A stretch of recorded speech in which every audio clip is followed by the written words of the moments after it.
আপনারা জানেন যে সেদিন আমাদের কার্যালয়ের নিচে পুলিশ এবং সেনাবাহিনীর কতিপয় সদস্যরা নুরুল হক নূরকে হত্যার উদ্দেশ্যে হামলা করেছিল।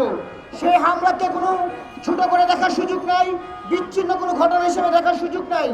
এই নুরুল হক নূরের উপর হামলা গত কয়েকদিন আগে উপদেষ্টা মাহফুজের উপর যে যুক্তরাষ্ট্রে যে হামলার চেষ্টা, কয়েকদিন আগে গোপালগঞ্জে এনসিপি নেতৃবৃন্দকে বাধ্য করে সেনাবাহিনীর এপিসিতে ঢুকানো, এগুলো কোনো কিছুই বিচ্ছিন্ন ঘটনা নয়।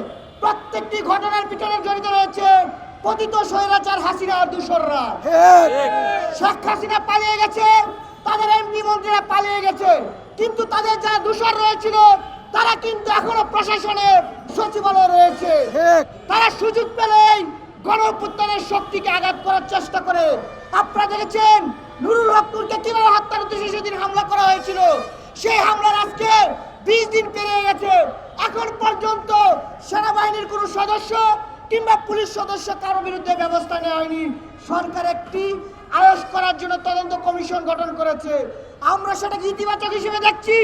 কিন্তু যারা সেদিন জড়িত ছিল তাদের তো ভিডিও ফুটেজ রয়েছে, ছবি রয়েছে, তাদেরকে কেন শোকজ করা হলো না, তাদেরকে কেন প্রত্যাহার করা না? তার মানে কি আপনারা মেসেজ দিতে চাচ্ছেন জাতীয় পার্টির বিরুদ্ধে যারা আন্দোলন করবে তাদের অবস্থা নুরুল হক নূরের মতো হবে? আমাদের একজন বক্তা বলে গিয়েছেন তারেক রহমান কেন দেশে আসেন না।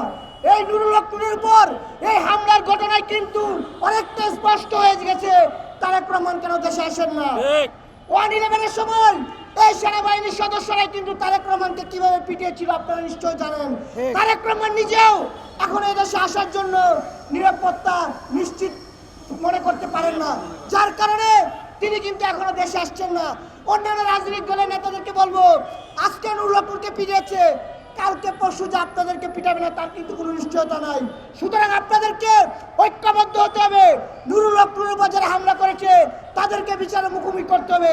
তাদেরকে বিচারে মুখোমুখি করতে না পারলে আপনাদের সবারই কিন্তু একই পরিণতি ভোগ করতে হবে। সবশেষ বলতে চাই, আমরা গত 20 দিন যাবৎ নিয়মতান্ত্রিকভাবে সুন্দর এবং সুশৃঙ্খলভাবে আন্দোলন করেছি, সরকারকে সর্বোচ্চ সহায়তা করেছি, কিন্তু সরকার নামমাত্র বিদেশে চিকিৎসা নেওয়ার আশ্বাস দিয়ে এখন পর্যন্ত কারোর বিরুদ্ধে ব্যবস্থা নেওয়া নাই। আমরা আগামীকালকে পর্যন্ত দেখতে চাই, যদি সরকার দোষীদেরকে ব্যবস্থা না নেয় তার আগামী সপ্তাহে আমরা কঠোর কর্মসূচি দিব।